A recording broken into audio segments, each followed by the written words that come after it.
In the summer of 1944, the air in Normandy was thick with ghosts, not the spirits of the fallen, though their memory haunted every hedgerow and cratered field, but ghosts of a different sort.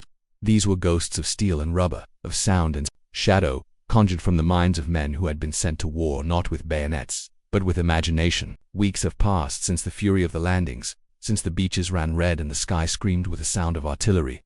Now a fragile, deceptive quiet has settled over pockets of the French countryside, a quiet that feels heavier, more menacing, than the noise it replaced. The war is not over. It has simply moved on, a ravenous beast chewing its way inland, leaving behind a landscape of wreckage and whispers. Here, in a secluded field bordered by a line of stoic, unyielding poplar trees, the strangest ritual of the Second World War is unfolding. The ground is soft, still damped from a morning rain, churned to mud in places by the tracks of vehicles that were never truly there. A young American soldier, no older than 20, kneels in the grass. His name might be John, or David, or perhaps something he made up yesterday for a different part of this elaborate play. His face is a canvas of exhaustion. Dirt is smeared across his cheekbones, sweat has carved clean lines through the grime on his forehead, and his eyes hold a weariness that belongs to a much older man. They dart nervously towards the tree line, then to the bruised, overcast sky, searching for the telltale glint of a German reconnaissance plane, the dreaded Storch that could undo everything with a single, curious pass. He is not cleaning a rifle. He is not digging a foxhole. In his hands, he holds the nozzle of a pneumatic air compressor, its generator humming a low, steady drone that seems to profane the silence. The hose snakes from the compressor to a shapeless, olive-drab mass of vulcanized rubber lying limp and pathetic on the ground. With a hiss of compressed air, the creature begins to stir. It is a slow, grotesque inflation. A seam stretches, a fold pops taut, and slowly, miraculously, a form takes shape. First, the unmistakable flat-faced turret of a Sherman M4 tank. Then, the long, impotent barrel, wobbling slightly as it fills with air. The chassis swells, the fake treads molded into the rubber sides become defined, and within minutes, a 32-ton behemoth of American heavy armor stands before him, silent and utterly fake. It is perfect from a distance, a terrifying instrument of war. Up close, it is a child's toy on a monstrous scale, smelling of a factory floor and destined to wilt under the sun. The soldier gives the tank a final, solid pat, the sound a dull, hollow thump of rubber, not the resonant clang of steel. He feels a profound sense of the absurd, a feeling that has become his constant companion in this strange theater of war. Around him in the dappled light filtering through the leaves, his comrades are engaged in the same surreal task. An entire armored company is being born from air and rubber. Men who were artists, architects, and advertisers just a year ago now work with the grim efficiency of a factory assembly line.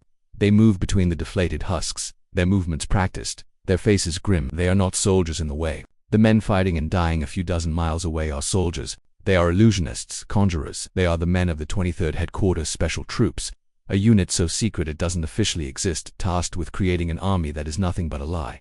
This field is their stage. The inflatable tanks are their props. The enemy, they pray, is their audience. Every detail must be perfect. A carelessly parked rubber tank, a track mark leading nowhere, a silhouette that doesn't catch the light just right. Any of it could break the spell. And if the spell breaks, the consequences are not merely a bad review. If the Germans see through this ruse, they will know that the American front line here is not defended by a powerful armored division, but by a few hundred men with air pumps and speakers. They will know the line is catastrophically thin. The real tanks, the real soldiers, have been moved elsewhere for a real attack, their flank protected by this phantom force. The lives of thousands of men depend on the strength of this rubbery illusion, on the convincing performance of these artist soldiers. The weight of this truth presses down on the young soldier, heavier than any real tank could ever be. He finishes his work, kills the generator's engine, and the profound, unnerving silence of the Normandy field rushes back in, waiting to be filled by the next act of deception. Asterisk, asterisk, the idea was not born on a battlefield, but in the hushed, cigar smoke-filled corridors of power in London and Washington, D.C. It was an idea born of desperation, a quiet acknowledgement that the war would be won not just by brute force but by cunning. In the high-stakes chess match being played across the globe, Allied strategists were facing a grim calculus of blood and steel. Every operation, every feint, every frontal assault was measured in projected casualties, in the thousands of young men who would be sacrificed for every mile of ground gained. The German war machine, though battered and increasingly strained, was still a formidable and intelligent beast. Its commanders were experienced, its intelligence networks vast. To defeat them, the Allies needed an edge, a new kind of weapon, that the enemy could not anticipate, one that fought not on the physical plane, but in the landscape of the mind. The concept began as a whisper, a radical notion passed between British and American intelligence officers. It drew inspiration from the masters of misdirection throughout history, From Sun Tzu's ancient arts of deception to the clever tricks used by British forces in North Africa, there, in the vast emptiness of the desert, commanders like Dudley Clark had pioneered the use of dummy tanks, fake pipelines, and entire phantom armies to mislead. Rommel's Afrika Korps. They had learned that a perceived threat could be just as powerful as a real one. An enemy general who believes 1,000 tanks are cresting the horizon will react as if 1,000 tanks are truly there. He will move his own forces, expend his resources, and expose his weaknesses, all in response to a ghost. The British had named this shadowy practice a force, and its successes were as stunning as they were secret. Now, with the invasion of mainland Europe looming the single greatest military undertaking in human history, the Americans saw the urgent need for their own dedicated unit of deceivers. The plan for Operation Overlord was a masterpiece of logistics and violence, but its success depended on a monumental lie, convincing the German high command that the main invasion would come at the Pas-de-Calais, not the beaches of Normandy. This grand deception, Operation Fortitude, was already in motion, employing a vast network of double agents, false radio traffic, and even a fictional army group commanded by the one general the Germans feared most, George S. Patton. But what would happen after the landings? How could they maintain the element of surprise on a continent teeming with enemy divisions? The answer was formalized in classified memos stamped with the highest levels of secrecy. They would create a unit unlike any other in the history of the United States Army. It would be a self-contained, mobile, multimedia roadshow of deception. It would need not just soldiers but men with a very particular and very peculiar set of skills. They needed artists who understood perspective and camouflage, who could make a sheet of canvas look like a barracks from 1,000 feet in the air.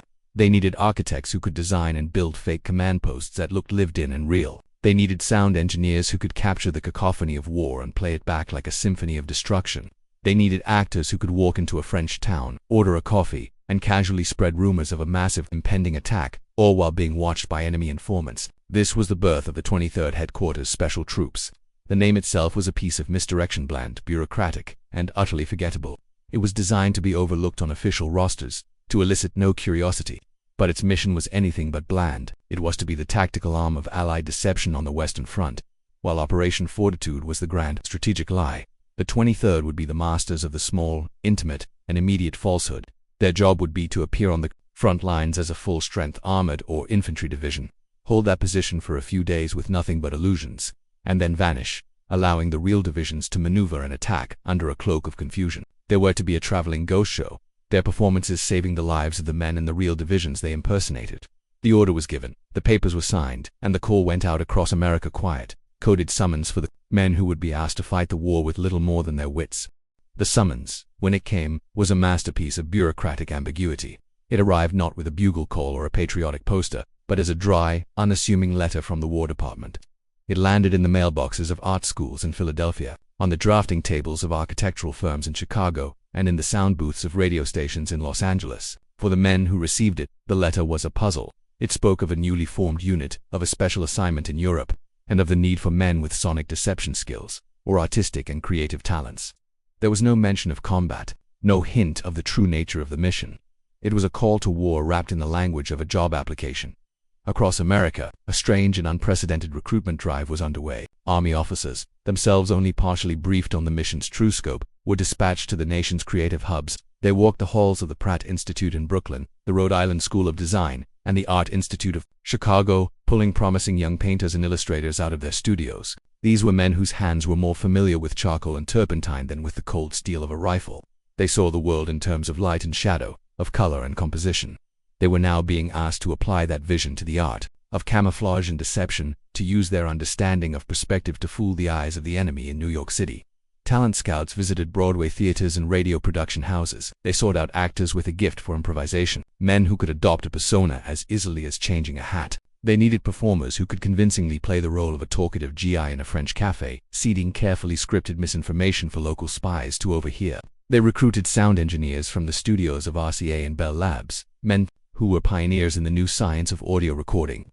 These technicians, who had spent their careers chasing perfect fidelity for symphonies and radio dramas, were now tasked with capturing the raw, chaotic noise of war. They would have to record the distinct growl of a Sherman tank's engine, the clatter of its treads on cobblestone, the shouted commands of its crew, and then find a way to project that sound across a battlefield with enough realism to make a German officer tremble. The men who answered the call were a motley and extraordinary collection of individuals. There was Bill Blass, a young man from Indiana with an impeccable eye for style, who would one day become a titan of the fashion world. There was Ellsworth Kelly, a quiet, intense painter whose abstract, minimalist vision would later hang in the world's most prestigious museums. There was Art Singer, a wildlife artist renowned for his breathtakingly detailed illustrations of birds. There was Arthur Shilstone, a watercolorist whose work would grace the covers of magazines for decades to come. They were photographers, architects, set designers, and advertising men, a bohemian regiment pulled from the creative heart of the nation. They were brought together by a shared, confusing sense of duty. Many were baffled. They had enlisted to serve their country, but had resigned themselves to the likelihood of being just another cog in the vast military machine. They had imagined themselves in the infantry, in the artillery, or in a support role far from the action. Now, they were being told their artistic sensibility was their most valuable weapon. They were gathered at mobilization centers, their portfolios and sketchbooks a stark contrast to the standard-issue duffel bags of the soldiers around them. They were an anomaly, a question mark within the rigid structure of the U.S. Army. These men, who had dedicated their lives to creating beauty, to capturing truth, were now being summoned for a mission that depended entirely on their ability to create a perfect, deadly lie. They were the chosen few, the artists of war, about to be initiated into the deepest secrets of the conflict. The journey ended in the humid, pine-scented air of Tennessee, at a sprawling military base called Camp Forest. For the artists, actors, and engineers who stepped off the transport trucks, it was a jarring transition into the heart of the U.S. Army's rigid world. The camp was a sea of olive drab, a place of right angles, barked commands, and unquestioning conformity. It was everything their free-spirited, creative lives were not. They were issued uniforms that didn't fit, boots that blistered their feet, and were subjected to the same grueling basic training as every other raw recruit. They learned to march, to salute, to field strip an M1 rifle in the dark. For a time, it seemed their strange, specialized summons had been a bureaucratic mistake, a cruel joke. They felt like square pegs being hammered into round holes, their unique talents ignored, their purpose a complete mystery. The confusion festered, breeding a thick atmosphere of skepticism and rumor. They were an army of misfits, and the other soldiers at Camp Forest let them know it. They were the Hollywood Commandos, the phony division, a collection of city boys and dreamers who didn't belong. The artists sketched caricatures of their drill sergeants in secret. The actors practiced their German accents in the latrines. The sound engineers debated the acoustic properties of the mess hall.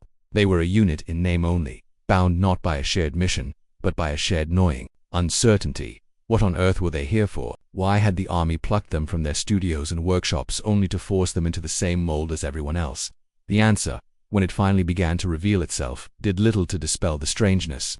One morning, instead of being marched to the rifle range, they were led to a cordoned-off high-security section of the camp. There, laid out before them, was not an arsenal of weapons, but a collection of the most bizarre military hardware they could have ever imagined. In one area lay huge, shapeless bundles of olive drab rubber. In another, massive speakers, larger than any they had seen before, were stacked next to turntables and wire recorders. There were scripts, hundreds of pages thick, detailing the radio traffic of an entire armored division, and there were racks of new uniforms, bearing the patches and insignia of units that were, at that very moment, fighting and dying overseas. Their new instructors were not hardened combat veterans, but intelligence officers and engineers from the signal corps. The tone was no longer about discipline, but about performance. The men were handed not rifles, but air compressors. They watched in stunned silence as an officer inflated one of the rubber bundles, and a jeep, perfect in every detail down to the painted white star on its hood, wobbled into existence before their eyes. They were told it weighed only 9 pounds and could be lifted by 4 men.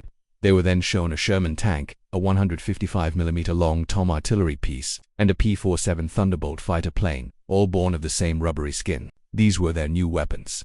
The actors were given scripts and told to memorize the slang, the jokes, and the operational chatter of a real GI unit.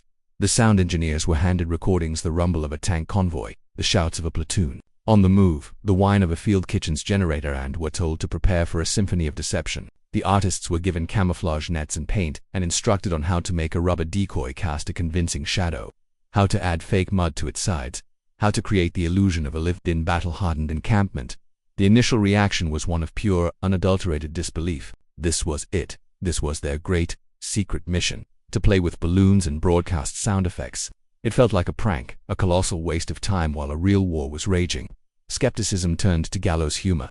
They were no longer soldiers. They were stagehands in the biggest, most dangerous play ever produced. But as the reality of their task began to sink in, a different feeling emerged. They were being asked to create a fiction so powerful it could alter the course of the war. It was a creative challenge on an unimaginable scale. The confusion remained, the fear was palpable, but for the first time, in the heart of Tennessee, Surrounded by their strange and unbelievable arsenal, they began to understand. They were not just soldiers, they were the Ghost Army. ***, the final exam took place not in a classroom but under the vast starry canopy of a Tennessee night. The air was cool and heavy with the scent of pine and damp earth. For weeks, the men of the 23rd had trained in their individual crafts. The artists learned to master the subtle art of visual deception. The sound men tinkered with their wire recorders and massive speakers, calibrating the noise of war. The actors rehearsed their lines, perfecting the casual cadence of bored soldiers. Now, they had to bring it all together. This was not just a drill. It was a full-dress rehearsal, a proof of concept for the entire audacious idea of the Ghost Army. And their audience was not some junior officer with a clipboard, but a group of seasoned, skeptical, high-ranking generals from the Second Army. The objective was simple in its description, yet monumental in its complexity. Under the cover of darkness, the Ghost Army was to simulate the nocturnal relocation of an entire armored division. They had to create a phantom force so utterly convincing that it would fool men who had spent their entire careers commanding real ones. The stakes were immense. If they failed, their strange experimental unit would likely be disbanded, its members scattered to the winds as infantry replacements. The great creative weapon of deception would be locked away before it ever had a chance to be fired. Failure, that meant that the grand idea was nothing more than a folly. As dusk bled from the sky, the performance began. The men moved with a quiet, nervous energy. This was their opening night. In a designated zone, miles from the observation post where the generals would be watching and listening, the visual deception team went to work. They didn't have their inflatable decoys for this test. The darkness was their primary camouflage. Instead, they used a handful of real vehicles, a few jeeps and a couple of trucks, to create the illusion of many. They drove in loops, using special headlights and blackout lights to mimic the stop-and-go movement of a massive convoy navigating the back roads. They kicked up dust, their engines revving and falling, creating the signature visual chaos of a large-scale troop movement. Meanwhile, in another location hidden deep within a patch of woods, the sonic team prepared their masterpiece. The giant speakers, mounted on the backs of half-tracks, were aimed towards the general's post. The chief sound engineer, a man who once mixed audio for radio soap operas, now stood like a conductor before his orchestra of turntables and amplifiers. He queued up his recordings, his hand steady despite the pressure. He exchanged a look with his team. This was it. With a nod, he dropped the needle.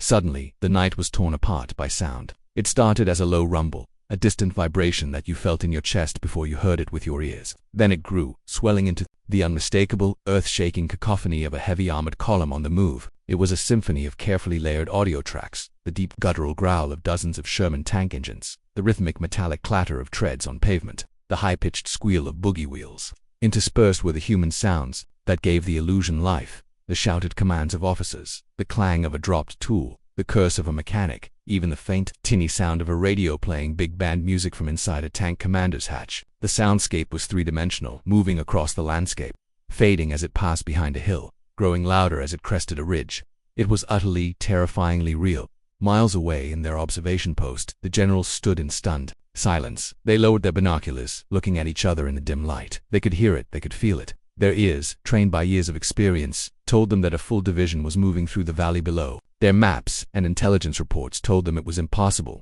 that no such unit was within 100 miles. But the evidence of their senses was undeniable. The performance continued for hours, a relentless audiovisual assault on their perception of reality. When the sun finally rose, revealing an empty valley and silent woods, the truth became clear. They had been completely, utterly fooled. The Ghost Army had passed its test. The illusion was perfect. The show was ready for the road, and its first stop was the war-torn continent of Europe. The Atlantic crossing was a brutal awakening for the men of the 23rd Headquarters Special Troops. The theoretical, almost playful nature of their training dissolved into the cold, gray, unforgiving reality of the ocean.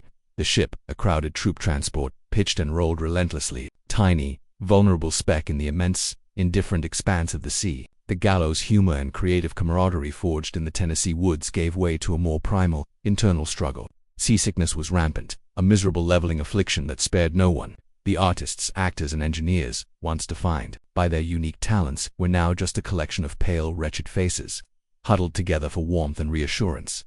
The constant, gnawing fear of U-boats lurked beneath the waves. Every sonar ping, every unexplained shudder of the ship's hull, sent a jolt of adrenaline through the crowded compartments. This was no simulation. The threat was not a sound effect broadcast from a speaker. It was a silent, stalking predator that could send them all to a watery grave in an instant. The men looked out at the endless, churning water and understood, perhaps for the first time, the terrifyingly thin line between existence and oblivion. Their strange, secret mission suddenly felt very far away, an abstract concept from another world. The only thing that mattered was the next swell of the waves, the next sunrise. The next day survived. They arrived in France in the late summer of 1944, disembarking not onto the still raw beaches of D-Day but into the bustling established port of Cherbourg. The continent of Europe, which had been a distant headline, a place on a map, was now beneath their feet.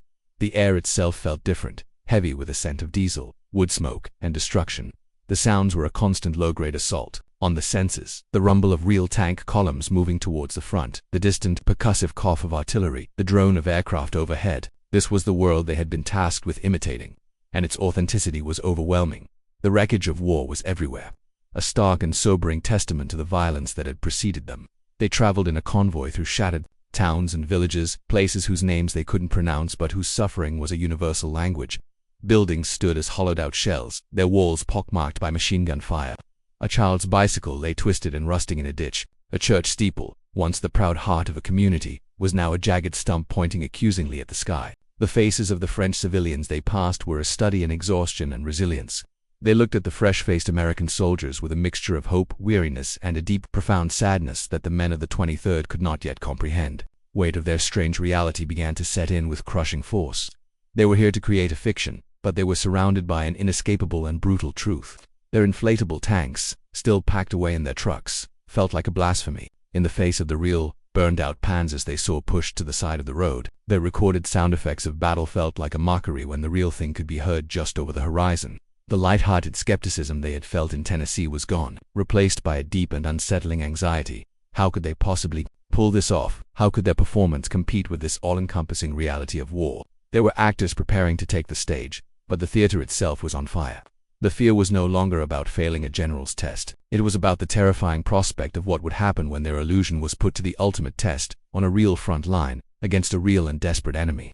As they set up their first camp in a muddy French field, the men of the Ghost Army felt the immense, crushing burden of their mission.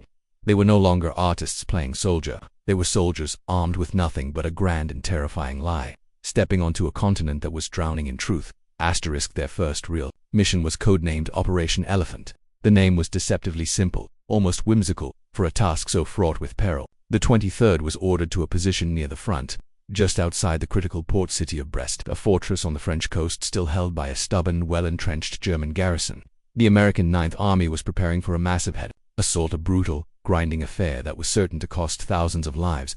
The Ghost Army's role was to draw attention away from the real point of attack, to create a phantom threat so convincing that the German commanders would be forced to reposition their artillery and reinforcements to counter it. They were to be a lure, a sacrificial pawn made of air and sound, dangled in front of a hungry and dangerous enemy.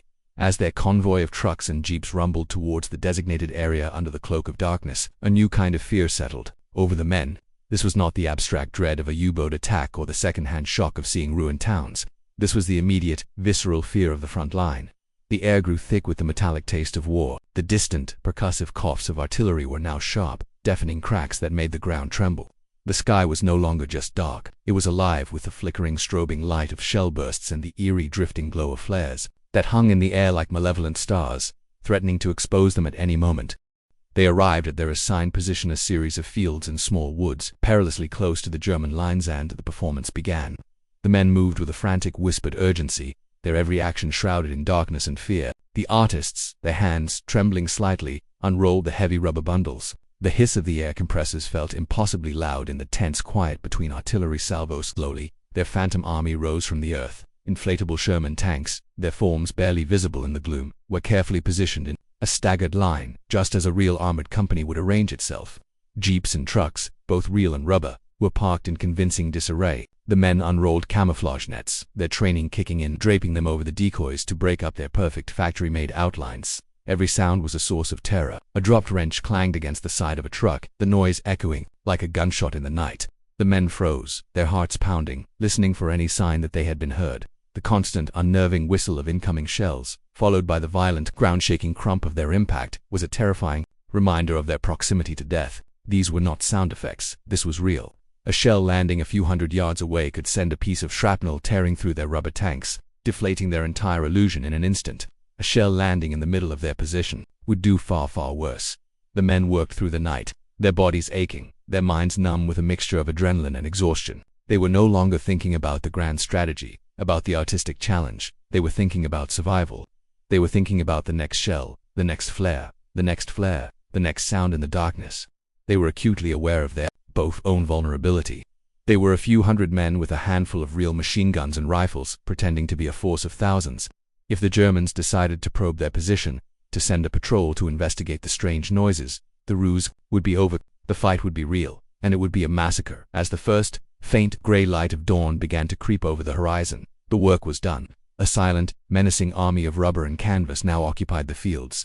From a distance, in the misty morning light, it was perfect. It was a powerful American force, poised to strike. The men of the 23rd retreated into the woods, taking cover, their part in the setup complete. Now, all they could do was wait.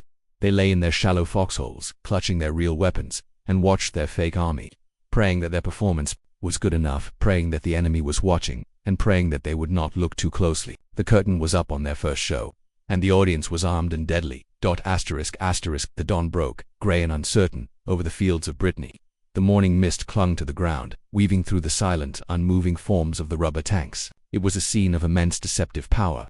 The men of the 23rd, hidden in the tree line, watched through binoculars, their knuckles white, their breathing shallow. The silence that followed their frantic night of work was more nerve than the artillery. It was a silence filled with anticipation, a void waiting to be filled by either the roar of German guns or the quiet humiliation of being ignored. Had it worked? Was anyone watching? Then, they heard it. At first it was just a faint drone, a high-pitched whine almost indistinguishable from the ringing in their own ears. But it grew steadily, resolving itself into the unmistakable, sputtering engine of a lone aircraft. Every head tilted upwards, scanning the overcast sky. A knot of pure, cold dread tightened in their stomachs. It was a Fieseler Storch, a German reconnaissance plane. Its silhouette was infamous, a spindly, long-legged bird of prey known for its ability to loiter slowly over the battlefield, its observer peering down with lethal curiosity. The plane circled once, high overhead, a dark speck against the bruised clouds. Down below, the men of the Ghost Army froze. There was an overwhelming, primal urge to run, to dive for deeper cover, but they knew they had to remain perfectly still. Any sign of movement, any hint of a panicked retreat, would give the game away. They became part of the landscape, merging with the mud and the leaves, holding their breath as if the very act of exhaling could betray their position. Their hearts hammered against their ribs, a frantic, desperate drumbeat against the slow, methodical drone of the Storch's engine. This was the moment of truth, the ultimate test of their artistry. The artists who had so carefully positioned the decoys now saw their work through the eyes of the enemy. Had they angled the tanks correctly to catch the morning light? Were the fake tracks they had carved into the mud convincing enough? Did the camouflage nets break up the outlines properly, or did they just look like blankets thrown over giant balloons? Every tiny detail, every creative choice they had made in the dark, was now being judged from 1,000 feet in the air. Their lives, and the lives of the 9th Army soldiers depending on them, hung on the perception of one man in that airplane. The Storch made a second pass, this time lower, slower. The men on the ground could almost feel the gaze of the observer, sweeping over their position. They could imagine the German officer, his binoculars pressed to his eyes, counting the tanks, sketching their positions on his map, noting the apparent strength of this new American threat. He would see the sheer number of vehicles, the aggressive posture of the formation, the signs of a recent, large-scale arrival. He would see exactly what he was meant to see, a powerful armored force, dug in and preparing for an attack on Brest's flank. The seconds stretched into an eternity. The drone of the engine was a physical presence, pressing down on them, suffocating them. A single soldier, a young painter from Ohio, felt a bead of sweat trace a cold path down his temple. He fought the urge to wipe it away, his body rigid, with a discipline he never knew he possessed. He focused on a single, rubbery tread of the nearest inflatable tank, praying that its artificial texture was not apparent, that the illusion would hold for just a few moments longer. Then, as slowly as it had arrived, the Storch seemed to make up its mind. It banked its wings tilting against the sky, and began to climb, turning back towards the German lines. It did not strafe the field. It did not drop a flare to mark the position for artillery. It simply observed, and left. Men watched it disappear into the clouds, the sound of its engine fading until it was gone, swallowed by the immense, quiet sky. A collective silent sigh of relief passed through the hidden soldiers. They had passed the first test. The audience had seen the show and, for now, they believed it was real. The bait was taken. Now they had to wait for the trap to spring. The visual deception was only the first act. As the German reconnaissance plane vanished over the horizon, the second phase of the performance began, and it was a masterpiece of auditory illusion. The men of the sonic deception team, hidden in their camouflaged half-tracks deep within the woods, had been waiting for their cue. Their job was to give the silent, Rubber Army a voice. They were to breathe life into the Phantom, to convince the German listeners not just that an army had arrived, but that it was a living, breathing, and dangerously active force. The conductor of this strange orchestra was a young sound engineer from New York City, a man who had spent his civilian life obsessing over microphone placement for radio dramas. Now, he stood before a complex array of wire recorders, amplifiers, and a switchboard that looked like a telephone operator's station from a science fiction film. His score was a meticulously catalogued library of sounds, recorded back in the United States, capturing every nuance of an armored division at work.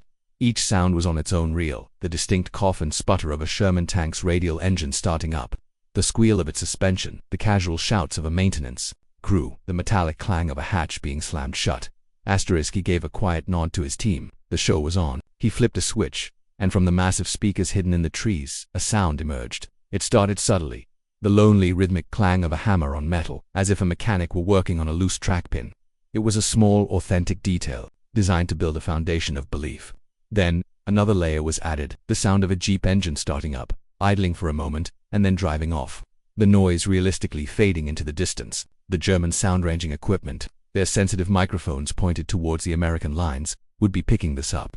Their operators would be noting the activity, reporting the first signs of life in the new sector. Slowly, methodologically, the sonic team began to build their symphony of lies. The engineer, following a carefully timed script, began to introduce more complex elements. He cued the sound of a full-tank Platoon 5 Shermans starting their engines one by one, the air filled with a chorus of rumbling, coughing power plants, a sound that any soldier would recognize and respect. He then mixed in the human element, the muffled, distorted voice of a sergeant yelling orders, the laughter of a few soldiers, the clatter of cooking equipment from a field kitchen. He was painting a picture with sound, creating a rich, detailed, and utterly fabricated reality. The masterpiece of the performance was the simulation of movement.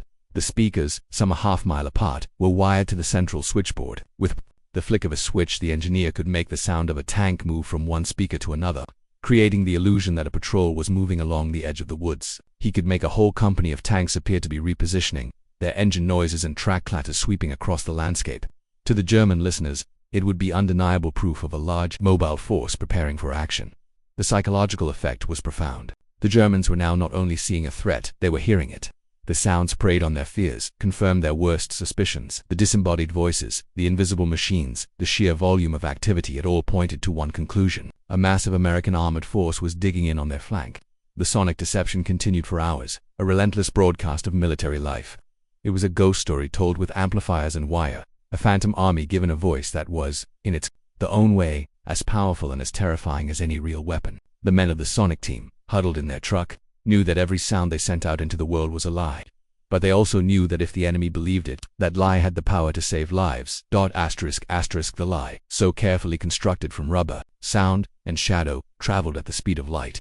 It flew from the observer in the storage plane to his commanding officer, from the sound-ranging posts to their intelligence analysts. It crackled across the airwaves in coded Enigma messages, landing on the desks of German generals responsible for the defense of Brest. The reports were all consistent, all painting the same alarming picture: a new and powerful American armored force numbering in the thousands of men and dozens of tanks had materialized on their vulnerable southern flank. The visual reconnaissance confirmed it. The auditory intelligence confirmed it. The fiction had become fact. Panic is a subtle poison. It doesn't always manifest as chaos and screaming. In a professional military staff, it appears as a sudden urgency, a flurry of maps being unrolled, of terse phone calls, of established plans being hastily redrawn. The German command, already under immense pressure from the main American advance, now faced a dire new threat.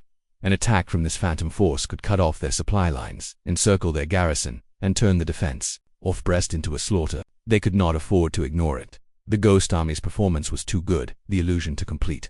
They had to react, and react they did. The orders went out, and the real consequences of the Ghost Army's deception began to unfold. From the primary front, where the American Ninth Army was preparing for its bloody head-on assault, the Germans began to pull vital units. An entire infantry regiment was diverted. Critically, a full battalion of heavy artillery, the big guns that could have shredded the advancing American infantry, was given new coordinates. The massive cannons were hitched to their prime movers, their crews working frantically to reposition them to face the phantom threat to the south. They were aiming their weapons at an army of balloons. The men of the 23rd could not see this happening, but they could feel the shift in the atmosphere of the battlefield. The random, harassing shell fire that had terrified them during their first night began to taper off.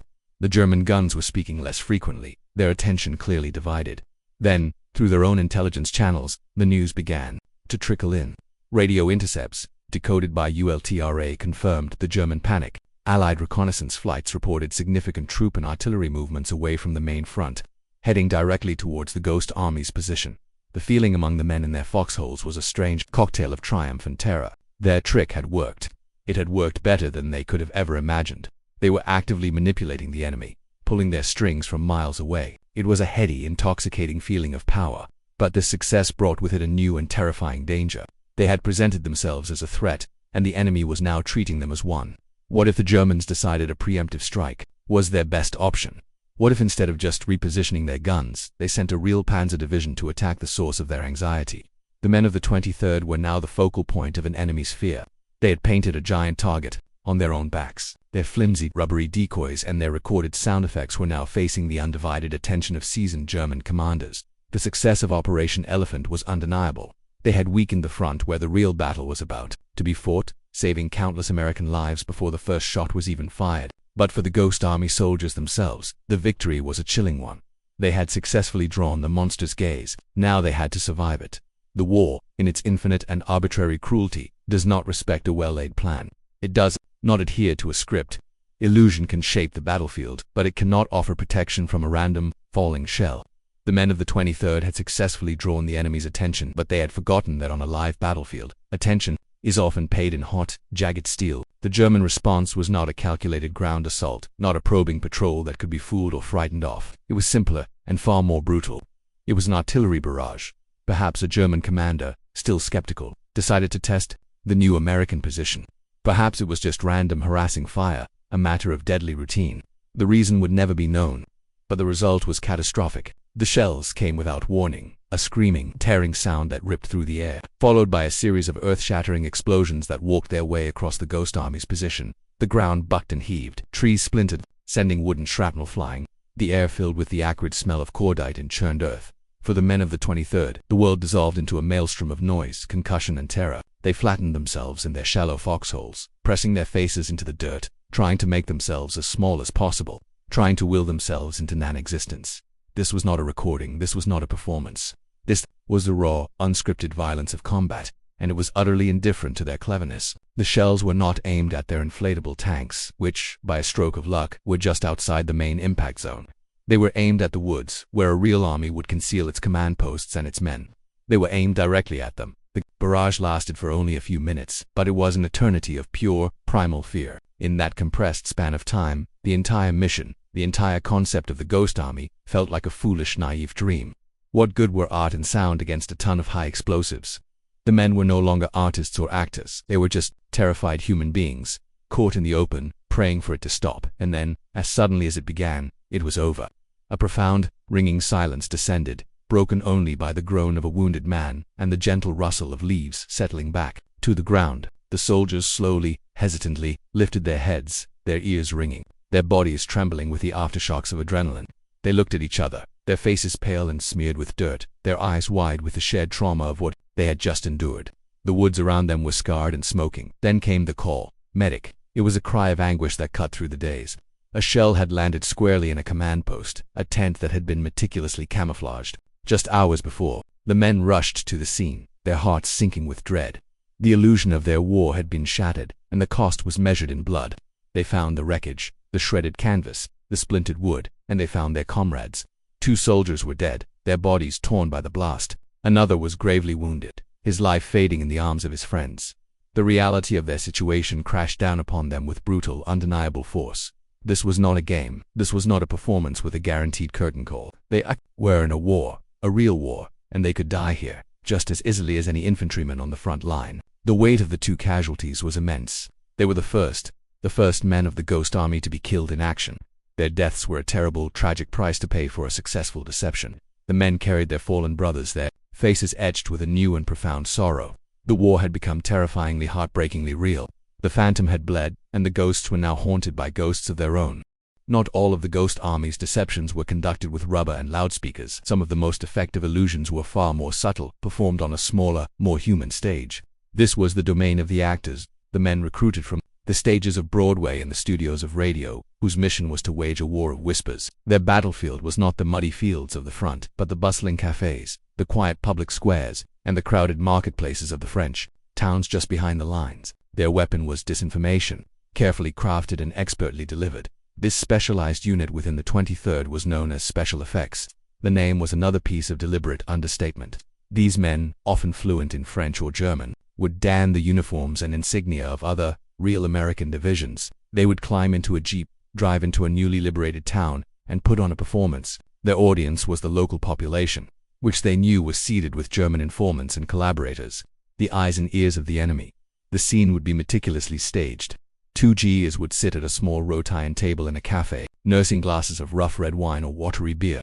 They would speak in loud, confident American voices, ensuring their conversation could be easily overheard. But their dialogue was not idle chatter. It was a carefully scripted play.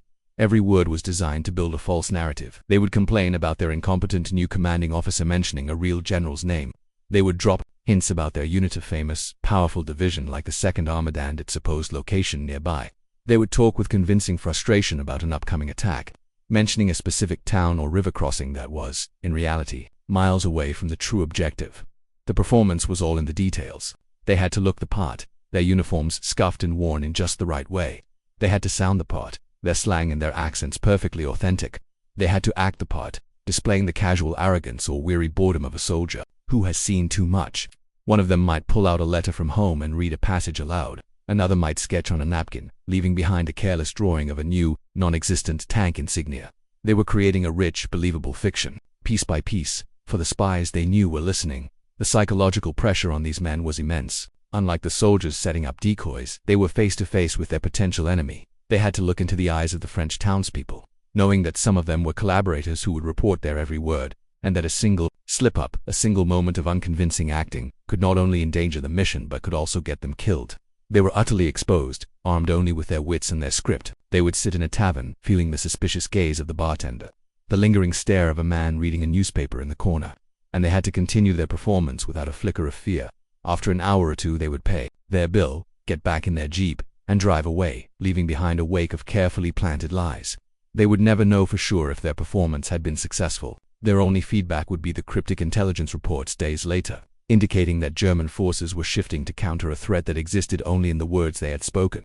It was a strange, lonely, and incredibly dangerous form of combat. These actors were not fighting for ground. They were fighting for control of the narrative. They were battling for the enemy's mind, one overheard conversation, one glass of wine, one perfectly delivered lie at a time. Asterisk, asterisk, the final layer of the Great Deception was perhaps the most intellectually demanding. A ghost that existed purely in the invisible realm of the electromagnetic spectrum. This was the world of spoof radio, the radio deception team. Their mission was to mimic the electronic heartbeat of a real military unit, creating a phantom army that lived and breathed on the airwaves. In the intelligence war, radio traffic was a vital source of information. Every unit had a unique electronic signature, a digital fingerprint composed of the volume of its messages, the times of day it broadcasted, and, most importantly, the unique rhythm of its Morse code operators.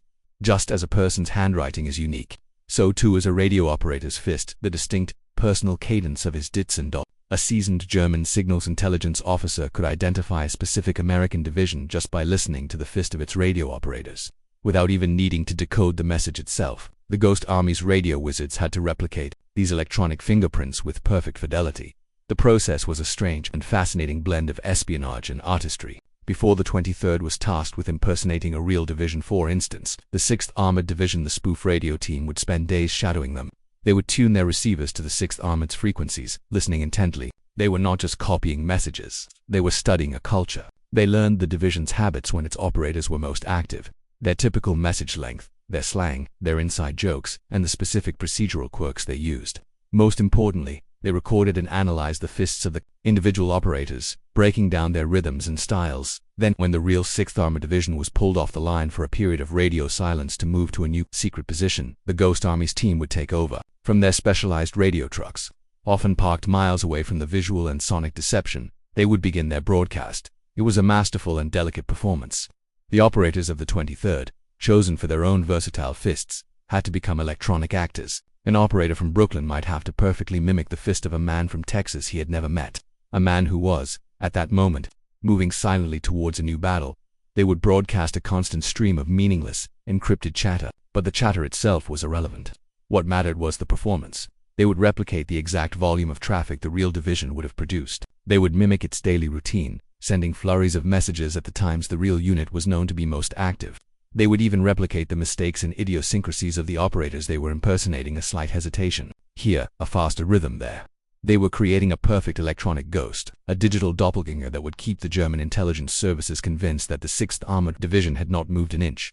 This was a high-wire act of immense technical skill, a single operator broadcasting with the wrong fist, a message sent at the wrong time, a procedure ignored. Any mistake could alert the Germans that something was amiss. It could signal that the real division was on the move, exposing a critical vulnerability in the American line. The men of the spoof radio team worked in cramped, stuffy trucks, surrounded by the glow of vacuum tubes and the constant chatter of the airwaves. They were isolated, fighting a lonely battle of wits against an unseen enemy listener. They never fired a shot, but their ability to maintain this complex electronic lie was as vital to the success of the Ghost Army's missions as any inflatable tank or sonic barrage. They ensured that even when the real army fell silent, its ghost continued to speak. In the winter of 1944, the war, which had seemed to be grinding towards a conclusion, suddenly and violently erupted. Hitler, in a last, desperate gamble, launched a massive surprise offensive through the dense, snow-covered forests of the Ardennes. The Battle of the Bulge had begun. The German assault smashed into a weak, thinly held section of the American line, creating chaos, panic, and a catastrophic retreat. The Allied command was caught completely by surprise, scrambling to understand the scale of the attack and rush reinforcements to the crumbling front.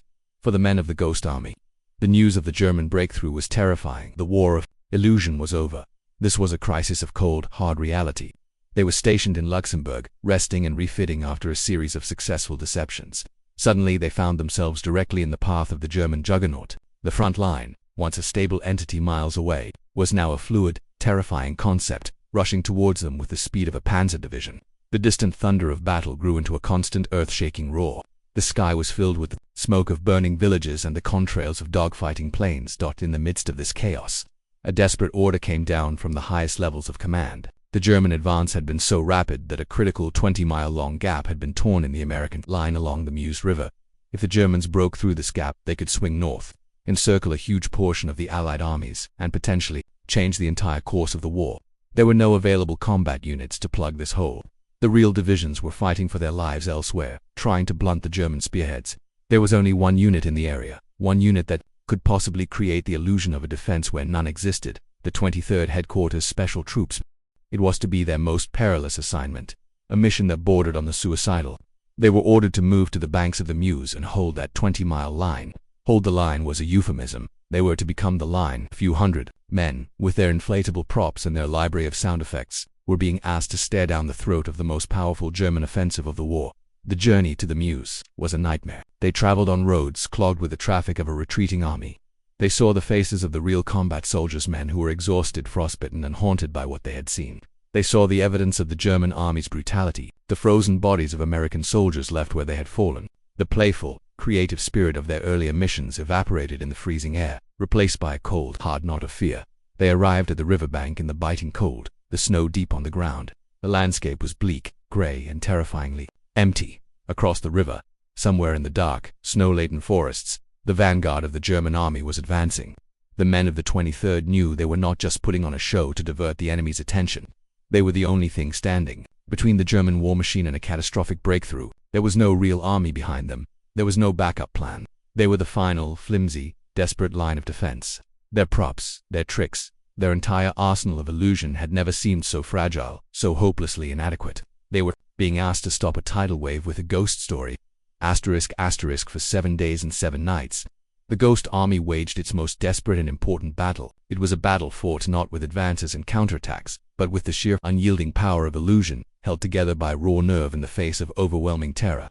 The 20-mile stretch of the Meuse River they were assigned to defend was a desolate, frozen stage, and the men of the 23rd were the only actors. Their performance had to be flawless. There was no margin for error. The moment they arrived, they began their work, their movements frantic in the sub-zero temperatures. The cold was a physical enemy, slowing their fingers, chilling them to the bone. They worked in the deep snow, their breath pluming in the frigid air, to deploy their phantom army. The inflatable tanks, stiff and difficult to handle in the cold, were positioned along the riverbank, their dark shapes stark against the white landscape. They were placed in hull-down positions, just as a real tank commander would do, their barrels pointing menacingly across the river towards the unseen enemy. Jeeps and trucks were driven back and forth, their tires carving a web of tracks in the snow, creating the unmistakable signature of a large, recently arrived unit. But the visual display was static, a silent tableau. The true defense of the line came from the sonic team. From their hidden half-tracks they began to broadcast their symphony of deception. And this time, it was a continuous, 24-hour-day performance. The sounds they projected were carefully chosen to signal not just the presence of an army, but the presence of a busy and confident army. During the day they played the sounds of maintenance crews at work, the clang of tools, the revving of engines being tested. They broadcast the sounds of bridge-building equipment being moved into position. A clear and aggressive signal that the Americans were not just defending, but were preparing to cross the river and attack. At night, the auditory illusion became even more critical. Under the cover of darkness, they played the sounds of armored patrols moving up and down the riverbank. The noise of tank treads crunching on frozen ground, of shouted commands echoing in the cold, crisp air, painted a picture of constant vigilance. They wanted the German scouts, shivering in their own listening posts across the river, to report back that the American line was heavily manned, active, an impenetrable dot for the men of the 23rd.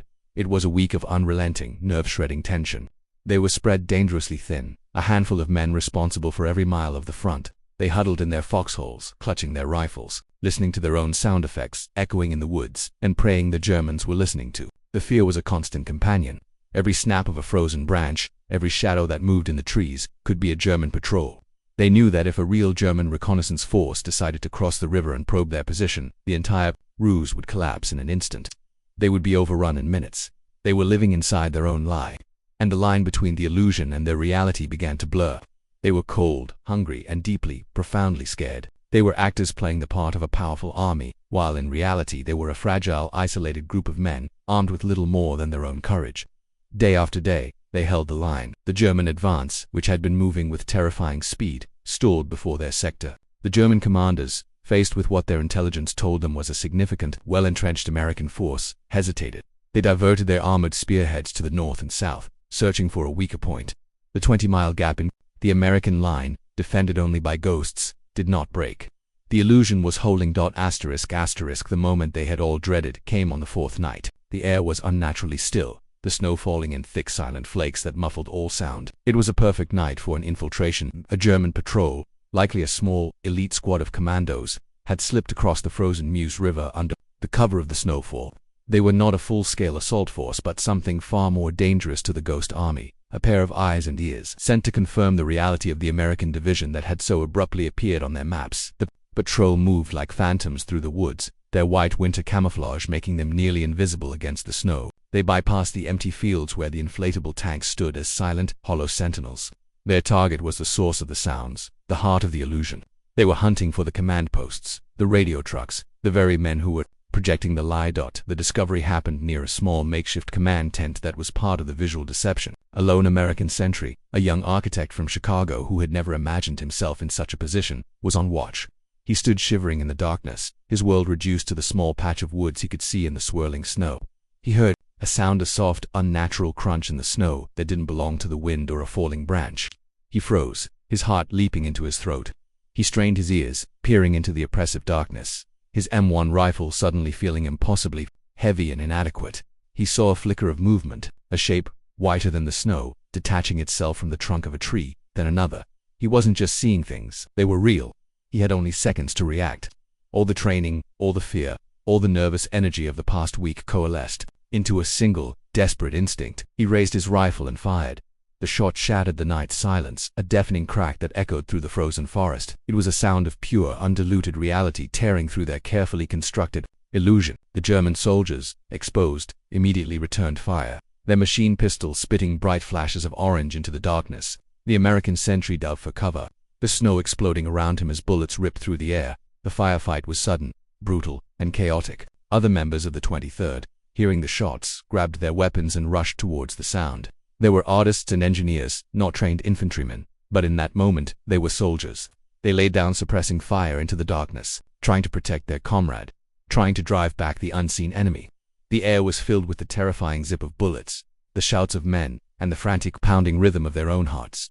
The German patrol, outnumbered and with their cover blown, realized their mission was compromised. They had seen enough. They had seen the flimsy, unconvincing reality of the American position up close. They had encountered not a hardened infantry platoon, but a handful of terrified men. They broke off the engagement, melting back into the snowy darkness as quickly as they had appeared, heading for the river. The silence that returned was heavier, more menacing than before. The men of the 23rd, their adrenaline slowly receding, were left trembling in the snow. They had survived. They had driven the enemy back. But the cold, terrifying truth of the encounter settled upon them. The Germans had seen behind the curtain. They had touched the ghost, and they knew it wasn't real. The patrol was now heading back to their lines with a report that could shatter the entire deception. A report that could bring the full, terrifying weight of a Panzer division crashing down upon their heads. The secret was out. All they could do now was wait for the dawn and the terrible consequences it was sure to bring. The war was not just a thing of grand strategies and violent, explosive moments.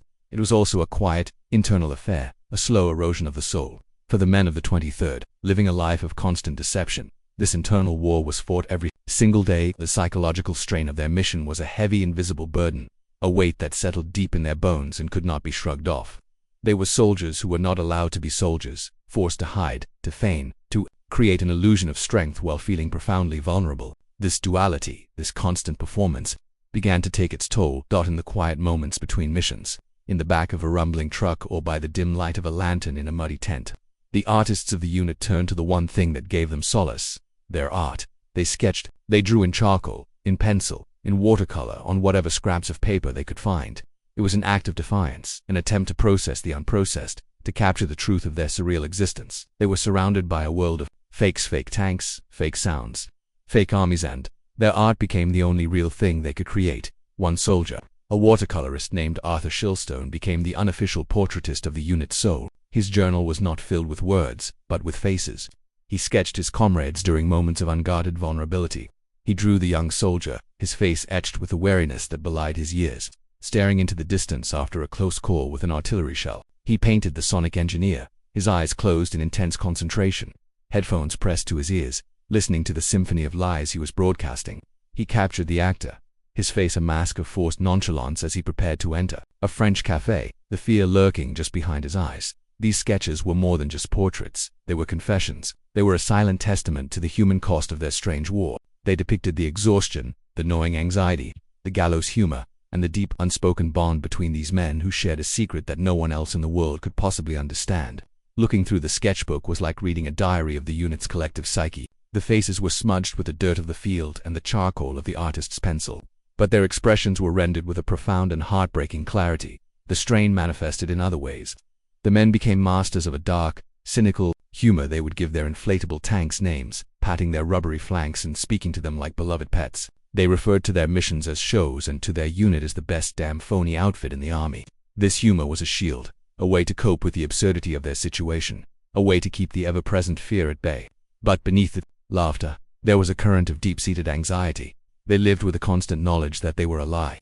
While other soldiers could take pride in the strength of their division, in the power of their weapons, the men of the 23rd had to take pride in the quality of their forgery. Their greatest success was to remain invisible, their contributions unacknowledged. They saved lives, but they could never claim the credit. They faced danger, but they could never speak of the specifics. They were ghosts, not just to the enemy, but to their own side as well. This profound sense of isolation, of being apart from the rest of the war effort, was a heavy burden to carry. The war would leave scars on every soldier, but for the men of the Ghost Army, the deepest wounds were the quiet, invisible ones, etched not on their bodies, but on their minds. As the spring of 1945 arrived, the war in Europe was entering its final, violent chapter. The Allied armies, having recovered from the shock of the Bulge, were now poised on the banks of the Rhine River, the last great natural barrier protecting the heart of Germany. The plan for the final push was codenamed Operation Plunder, a massive coordinated assault across the river. It would be a colossal undertaking fraught with danger.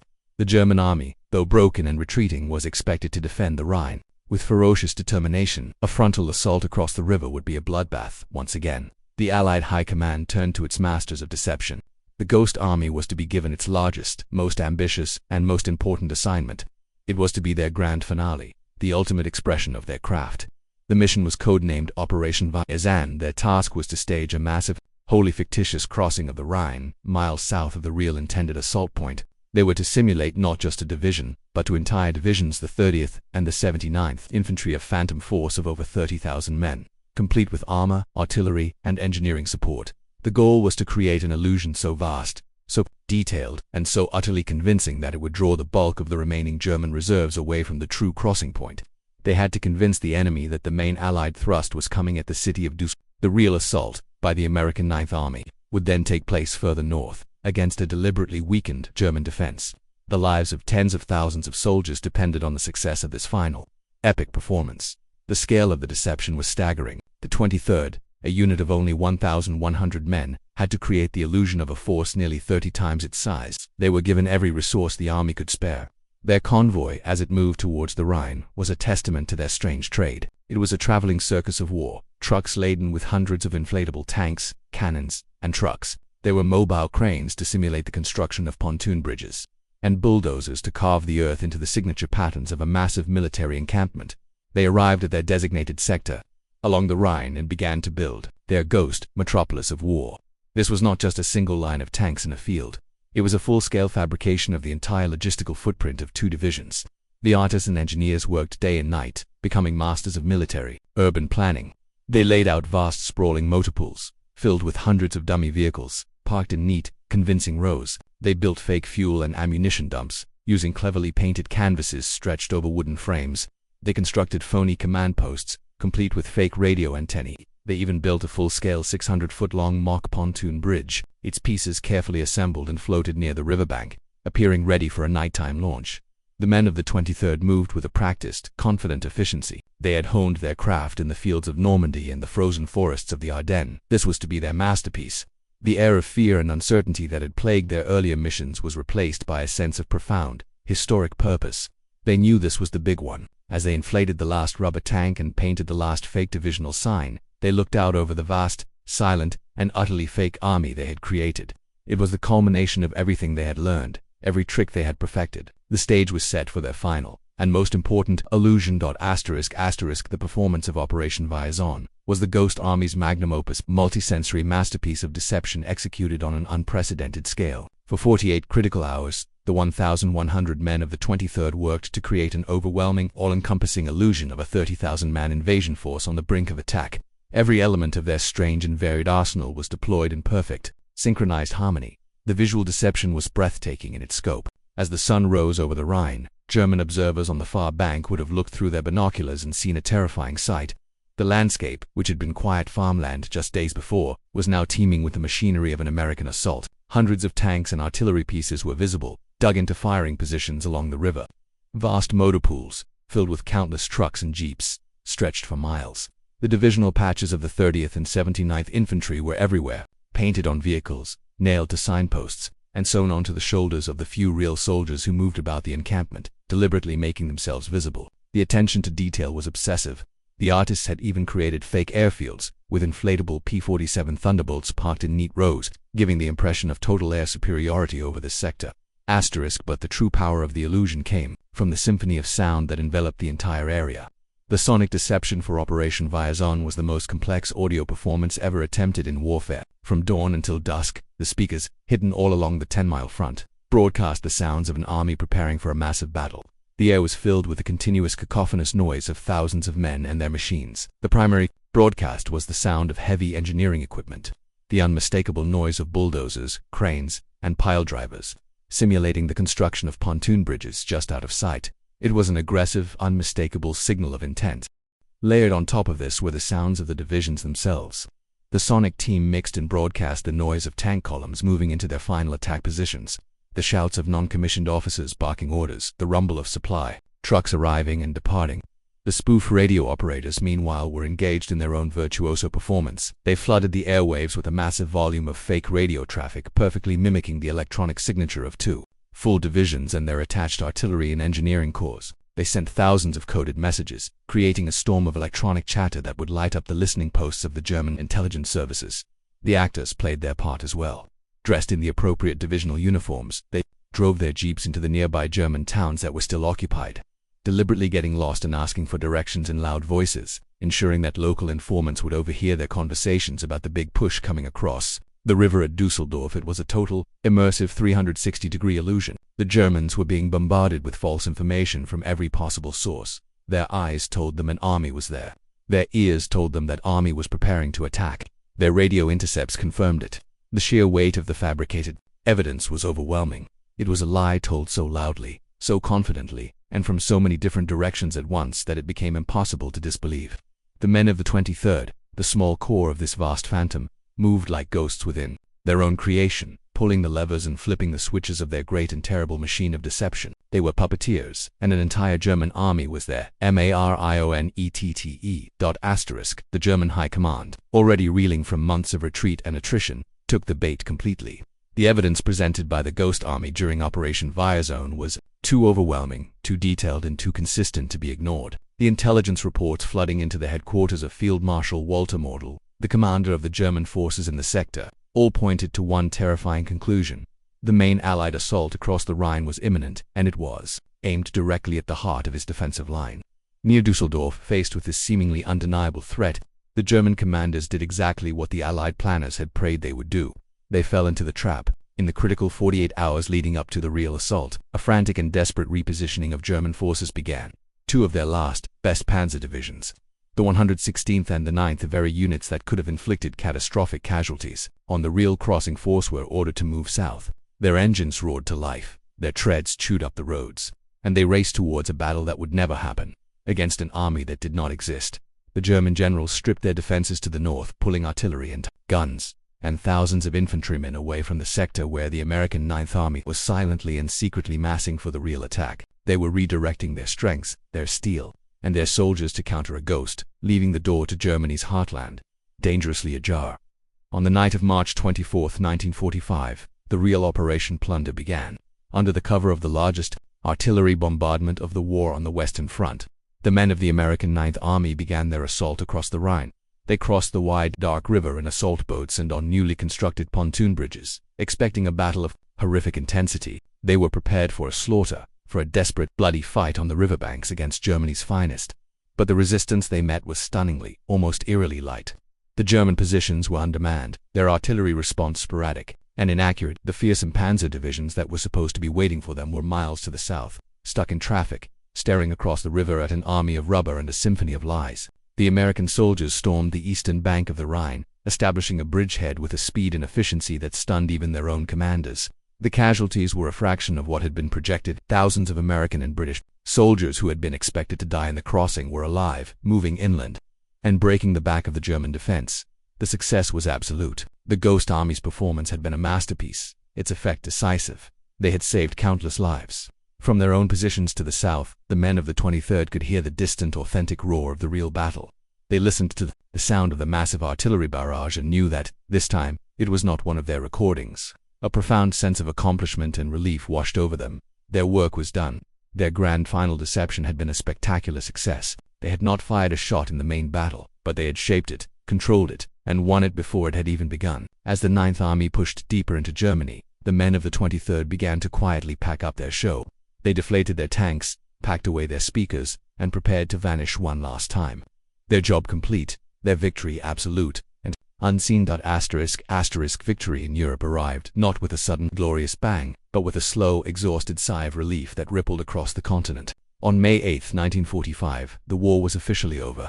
The guns fell silent, the fighting stopped. For millions of soldiers, it was a moment of pure, unadulterated joy, of wild celebration, of knowing they had survived and could finally go home. They embraced in the streets, they shared drinks with liberated civilians, they dreamed of the future. But for the 1,100 men of the 23rd Headquarters Special Troops, the end of the war brought a different, more complex set of emotions. There was relief, of course, a profound gratitude for their survival. But there was no public celebration for them. No victory parade where they could march under a banner bearing their unit's name. Their war had been fought in the shadows, and in the shadows it had to remain as the rest of the U.S. Army celebrated. The men of the Ghost Army were given their final, and perhaps most difficult, order: absolute, total, and lifelong secrecy. They were brought together in their camps one last time, not for a commendation, but for a stern and serious briefing from intelligence officers. They were told, in no uncertain terms, that their unit, their missions, their methods, everything they had done was now classified at the highest level. They were forbidden to speak of it. They could not tell their wives, their parents, their children. They could not write about it in their memoirs. When asked what they did in the war, they were to give a vague, non-committal answer. They were to say they were in an engineering, battalion, or a signal corps unit. They were to lie. The Great Deception, it turned out, was not over. It had simply turned inward, becoming a secret they had to keep from their own world. The reasoning was sound. From a military perspective, the tactics of sonic, visual, and radio deception were deemed too valuable, too effective, to be made public. The army wanted to keep this weapon of illusion in its arsenal for future conflicts. The men of the 23rd understood the logic, but it did not lessen the weight of the burden. Their incredible story, the story of how they had saved thousands of lives with their creativity and courage, was to be buried. Their legacy was to be erased. They were ordered to turn in any evidence of their work. The artists had to surrender their sketchbooks, the beautiful, haunting watercolors and charcoal drawings that had been their only outlet, their only truthful record of the war. The photographers turned in their negatives.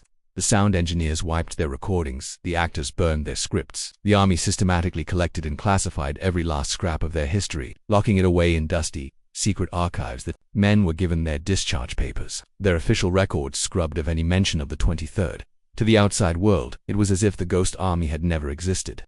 They had been a phantom force to the enemy, and now they were to become phantoms. In their own history, the unit was disbanded, its members scattered back to the corners of America from which they had been summoned, bound together only by a shared secret memory and a solemn oath of silence. ***, the return to civilian life was a strange and disorienting by experience for every soldier, but for the veterans of the Ghost Army, it was uniquely surreal. They stepped off the ships and trains back into an America that was euphoric, prosperous, and eager to put the war behind it. They melted back into the society they had left behind, but they were not the same men who had departed. They carried a secret that isolated them, a silent, invisible wall between themselves and the world they had fought to protect. They took off their uniforms for the last time and put on civilian clothes. The artists returned to their studios, the actors to their stages, the engineers to their labs. Bill Blass began his ascent in the world of fashion, his designs embodying a new American elegance. Ellsworth Kelly, his mind filled with the shapes and shadows of European camouflage, began to create the bold, abstract art that would make him famous. Arthur Shulstone's watercolors, once used to capture the haunted faces of his comrades, now graced the covers of national magazines. They resumed their lives, their creative energies now channeled back into creation instead of deception. The years turned into decades. The post-war boom gave way to the Cold War, the Korean War, Vietnam, and beyond. The men of the Ghost Army grew older. Their dark hair turned to gray, then to white. They became grandfathers. They retired from their jobs. The world they had fought in, the world of their youth, receded ever further into the past, becoming a distant, sepia-toned memory. But the secret they kept remained as present and as heavy as ever. The silence was a constant, living presence in their lives. It sat with them at family gatherings, a quiet guest at the table. It was there when they met with old friends, a topic they had to carefully navigate around. For 50 years, they honored their oath. They watched their children grow up, never knowing the full story of what their fathers had done. They saw their wives pass away, taking the unspoken questions with them to the grave. The secret became a part of their identity, a defining feature of their lives that was, by its very nature, invisible to everyone else. The burden of the secret manifested in different ways. For some it was a source of quiet pride, a knowledge of a job well done that needed no external validation. They had their own memories, their own private understanding of their contribution, and that was enough. For others, it was a source of deep and lasting frustration. They felt a profound injustice in the fact that their story, a story of American ingenuity and courage, was being denied to the American people. They had saved lives, and no one knew it. They had been heroes, and they were forbidden to be called. So, as they entered their 70s and 80s, a new urgency began to set in. Their numbers were dwindling. Each year, more members of the 23rd passed away, taking their memories with them.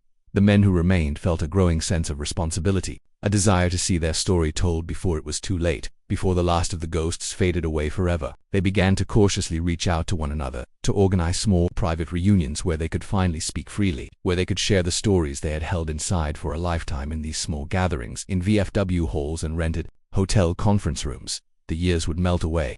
They were no longer old men. They were young soldiers again, laughing about the absurdity of inflating a tank in the middle of the night.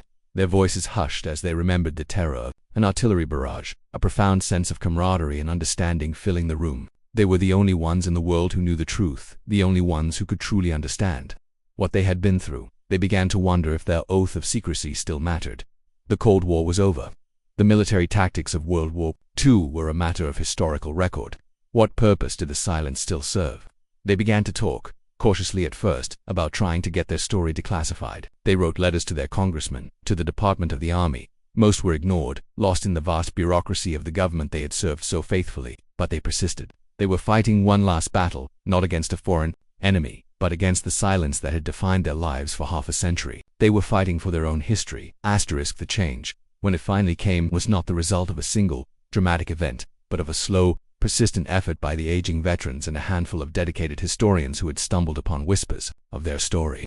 The letters, the inquiries, the quiet lobbying, had all created a slow building pressure within the walls of the Pentagon. The world had changed. The Soviet Union had collapsed.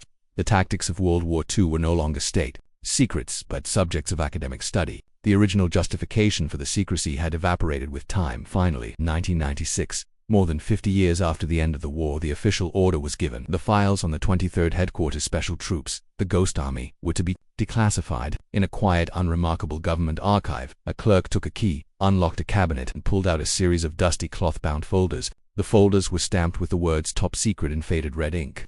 Inside were the photographs, the after-action reports, the operational diaries, the entire buried history of the Phantom Unit. The ghosts were about to be brought into the light. The revelation was a quiet one at first, a ripple in the vast ocean of public information. A few newspaper articles appeared, then a segment on a television news program. But as the details of the story emerged, a sense of national astonishment began to grow. The story was simply too incredible, too cinematic, to be believed. Inflatable tanks, sonic deception, a secret army of artists and actors who had fooled the German High Command. It sounded like a Hollywood script, not a chapter of American military history. For the surviving members of the 23rd, it was a moment of profound, earth-shaking vindication. They were in their late 70s and 80s now, their numbers sadly diminished, but they were alive to see it. They could finally, after a lifetime of silence, tell their story. They could sit down with their children, now middle-aged themselves, and their grandchildren, and explain what they had really done in the war. The conversations were emotional, cathartic. Decades of pent-up memories, of unspoken pride and fear, came pouring out. They could finally explain the strange, faraway look in their eyes when they saw a child's toy. They could finally share the terror of the Battle of the Bulge, the triumph of the Rhine crossing. They were no longer just truck drivers or engineers in their families' eyes. They were heroes, members of one of the most unique and creative units in military history. The public recognition was overwhelming. The men who had been dismissed as the phony division were now celebrated for their ingenuity and bravery. The artists' sketches, once confiscated as classified material, were now hailed as priceless historical documents, a unique and intimate record of the war. They were exhibited in museums, their haunting faces finally seen by the public. The story of the Ghost Army was a revelation, a secret history that added a new, unbelievable dimension to the well-known narrative of World War II. For the men who had lived it, it was more than just history. It was liberation. The 50-year-long gag order had been lifted. Their final mission, the mission to reclaim their own legacy, was a success. Asterisk. The story of the Ghost Army is more than just a curious footnote in the history of the Second World War. It is a profound testament to the power of human creativity in the face of destruction. It is a reminder that warfare is not always a matter of brute force, but is often a contest of intellect, of cunning, and of imagination. The men of the 23rd Headquarters Special Troops were soldiers, but their primary weapons were the ones they had cultivated their entire lives: an artist's eye for perspective, an actor's gift for performance, and an engineer's understanding of the physics of sound. Their legacy is written not in the battle honors of famous divisions, but in the lives that were saved. It is impossible to calculate the exact number, but it is estimated that their deceptions saved between 15,000 and 30,000 American soldiers from death or injury. They saved these lives not by taking life, but by creating a fiction. They fought a war of illusion, and their victories were measured in the enemy's confusion, in the battles that were never fought, and in the soldiers who came home to their families, never knowing that their lives had been spared by a handful of artists and a few hundred inflatable tanks. We look now at the fading photographs, the images of young men standing proudly next to their absurd rubbery creations. There is a sense of the surreal, a touch of humor in the images. But behind the strangeness, there is a story of immense courage. It took a special kind of bravery to hold a defensive line with nothing but sound effects, to walk into an enemy town armed only with a script, to face down a Panzer division with an army of balloons. It was a war fought on the nerves, a constant high-wire act where a single mistake could lead to annihilation. The men of the Ghost Army are almost all gone now. They have faded away, like the phantom forces they once commanded. But their story, once buried under decades of secrecy, now stands as a monument to their unique form of service. They were the artists of war, the masters of illusion, the soldiers who fought with creativity as their shield and imagination as their sword. They were summoned to serve, and they did so in the most extraordinary way imaginable. proving that sometimes the most powerful weapon in a nation's arsenal is a well-told lie. Theirs was a story born in secrecy, a victory won in silence, and a legacy that will now, finally, echo for generations to come.